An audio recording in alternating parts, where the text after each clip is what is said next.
At the end of 2024 and the start of 2025, our mantra was clear. Sell the stock market, exit cryptocurrency, and shift focus to commodities. Our prediction of the rally in commodities has been spot on. We've successfully forecasted market trends for 2022, 2023, and 2024. It looks like we're on the right track for 2025 as well. Many of the Magnificent Seven stocks have started to weaken, with several trending lower, but commodities continue to outperform. Unsurprising to us. This YouTube channel isn't about politics. My opinion on politics is irrelevant. To profit in the stock market, emotions must be removed from the equation. Whether Kamala Harris would have been president or not, it wouldn't significantly change the direction of the market this year. As predicted, the stock market it is heading down. Cryptocurrency is declining and commodities are climbing. 3 years ago, I told you that I wouldn't always be bullish. Some years we have to be bearish, and now is that time. Nothing goes up forever without a correction, and the correction is coming. How am I going to profit in 2025? I plan to do the opposite of what I've been doing the last 2 years. On rallies, I will focus on shorting many of the favorites from the Magnificent Seven and several altcoins. I'll be shifting my strategy toward buying commodities such as energy, including natural gas, oil, etc., along with coffee, cocoa, corn, and lean hog. Additionally, I'll be investing in ETFs tied to the commodity indexes, a move we've been advocating since the start of January 2025. I know this may not be a popular opinion. There are some of Trump's policies I agree with, and others I do not. However, when it comes to profiting in the stock market, all emotions must be set aside. The truth is, by the time you see most news, it's usually too late to profit from it. Many people will tell you to stick with dollar cost averaging. Just keep buying as the market drops. What if I told you there's a better way? Dollar cost averaging means you lose, lose, and lose again until you eventually catch the right bottom after numerous attempts. I've successfully predicted the exact tops and bottoms of the market over the past 4 years on YouTube. Of course,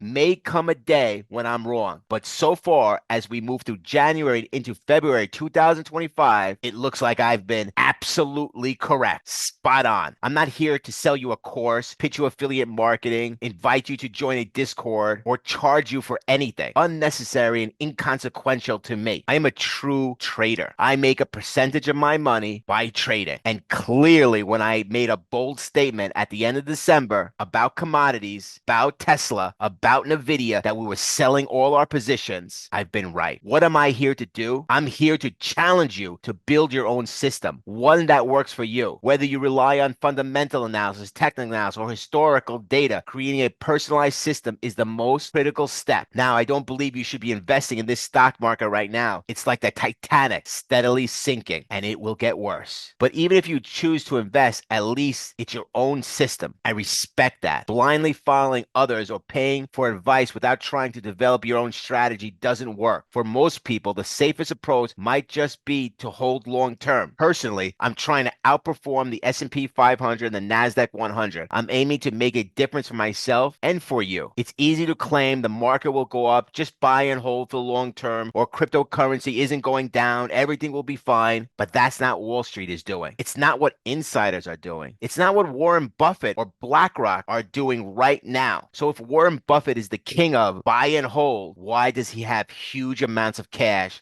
that we have not seen to 2022? Yet they're selling you the Kool-Aid. I think we all know what's coming. The real question is, does your system anticipate what's ahead this year? Because success lies in preparing the market we have, not the one we wish for. How do I accurately predict at the end of December and the beginning of January to sell out of the market and focus on commodities, inflation, and the unfolding global events? I'm not a fortune teller or an all-knowing guru. My method was simple. I look back at historical patterns and analyze what has happened during similar circumstances in the past. I also observed the overwhelming euphoria surrounding Donald Trump's improbable victory, despite numerous challenges and resistance from various news agencies and critics. While some of his policies make sense to me, history has taught me that such euphoric reactions often lead to market correction, especially after 2 very good years in the stock stock market where we were just buying on the dips and buying more. When everyone was convinced the market would soar higher because of Trump's presidency, I reflected on past events and noticed the warnings. And I told you this would not be popular, what I'm saying, but it has been right as we have gotten off on the top of cryptocurrency, Nvidia, Tesla, and many other magnificent seven stock. I want to also look back. For instance, in 2022, I was heavily invested in commodities during the early stages of the Russian invasion of Ukraine. Back then, wheat, oil, and other commodities surged as the market reacted to global instability. It's the same story now. Stock markets drop and commodities rise. Recognize this historical pattern gave me confidence to make a bold call in December and January. As we review 2026 in the future, it'll be clear whether my prediction was right or wrong. But for now, history has proven to be invaluable guide for making informed decisions in an uncertain world. I'm going to start at the bottom. Natural gas. At the time of filming, it's mid-afternoon, February 12th. And what we saw on natural gas was for the last 2 years an accumulation phase. And then recently we saw a growth phase. Why am I so confident what's going to happen? If you look back at October 2021 into June 2022, we saw the GSG, the commodity index, explode upwards, while in about the same period of time, we saw the QQQs fall lower. We're basing everything off of every stock, every security, every macro market goes into 4 different phases. Which phase are we at now? Well, we believe for the commodity phase, we are passing the accumulation phase into the growth phase, where we're headed distribution phase to the declining phase for the QQQs, the Magnificent Seven, and the market. The S&P 500 will hold up better because many companies that have to do with commodities like oil, oil services, steel will go up higher. How did we know this was all going to happen 1 month ago? By studying these 2 charts and combining it with other indicators. So we officially on the 1st of January 8th told you about natural gas, even though in December we were warming you up and telling you what was going to happen in the commodity market. But to make it YouTube official, let's just say January 8th. We warned you on January 8th of that video that there would be a pullback. The pullback happened and it hit exactly where we said it would happen, at the 16 level. We jumped in, and right now, just off the commodity itself, off the ETF itself, we're up 16%. You just have to go back 1 or 2 videos to watch what we said and post it. Why did we say that this would go up? Because anyone who invested in natural gas for the last 2 years had been greatly disappointed. Fake rallies have been happening and then just going lower back again. But this time, we saw the highest volume at the end of December, which we told you about, and then every pullback we've been buying, and we see a great potential to go even higher. If you look at natural gas itself, the recent Q4 2022 high is close to 130. We're at 20 now. We consider this stock is a breakout, which is the first opportunity when a stock initially moves above its basing and enters an advancing stage. We also told you the second and safer time is when a stock pulls back towards the breakout point after the initial breakout frenzy. We will be doing what we did with Nvidia, Tesla, Meta for the last 2 years. We will do what's called continuation buying. And every time there's a pullback, we will be buying more and more of the natural gas. Again, this is what we're doing. Doesn't make a difference of what you're going to do. Disclaimer, the information provided on channels for educational informational purposes only and is not intended to be a substitute for professional financial advice. We see the commodity index bullish. We see natural gas bullish. We see energy as bullish. As we're looking at the GSG, another stock we told you to buy, it has pulled back and gone up higher. So in the commodity market, we believe we are investing in a bull market. We use oversold indicators every time we get oversold on the commodity and there's a pullback. Even though this is the beginning of a bull market for the commodities market, it's not cheap out there. And we're prioritizing uptrends and looking at the commodities like natural gas, which give us an uptrend. If we're wrong, we exit downtrends promptly. But more importantly, we maintain consistency in our system. We're recording right now, it's even higher as we speak, but a 16% gain just off the ETF. On the futures contract, we're up about 45% in less than a month. On the options, we are up over 200%. Can't say I didn't tell you. But we go further. What is happening right now? We believe, even though we still have a position in there, we are overbought and it's not a good time right now to buy. But on every time there's a pullback and my overbought, oversold indicators tell us it's time to buy and it's oversold again, again, we will be doing it. So when this number reaches 0 or 15, we buy more. And when it gets top, we may take out some of the profits off the top. Same thing on the short term, medium term, and long term as it swing. On the near term, we look to pull back. But the longer term, if you go to the CCI, we got a lot of room to move. And a lot of times, overbought indicators on a breakout, on a bull market, is not as good as it is in a bearish market. So what you think is overbought right now will become a lot more overbought. About 15 days ago, we officially came out and gave you price recommendations on the commodity index. Again, today, February 12th, the day we are publishing this. And what a surprise, another commodity index. On January 24th, we told you to buy on pullbacks and any type of pullback. Now we're only up 2% from the pullback, but we are re-recommending the commodity index itself. We are also looking at gold, which is holding a lot of this up. We are looking at natural gas. And as you can see, what has gold has done. If you continue further, our overbought, oversold short-term indicator is neutral. Our overbought, oversold for the medium, long-term as it swing combined with the short-term is a bearish signal. But if you go to the commodity index, which is a more of a longer-term look, we got plenty of room to run. So what did you get out of this whole video? Even if you are a long-term investor, it's good to take some profits off the table. Even if I'm wrong, your long-term investors are making money and crying that I was wrong. But what if I'm right? And in about 6 months to a year and a half, you get better opportunities to buy the same stocks you have now. And what if I'm right about the commodities market and it goes up higher? I just want to tell you a disclaimer. You have to make your own decision. But I was confident I was right in 2022, and I am confident I am right in 2025. And when this market bottoms out, I will become bullish again. But for the overall market, I know what's coming down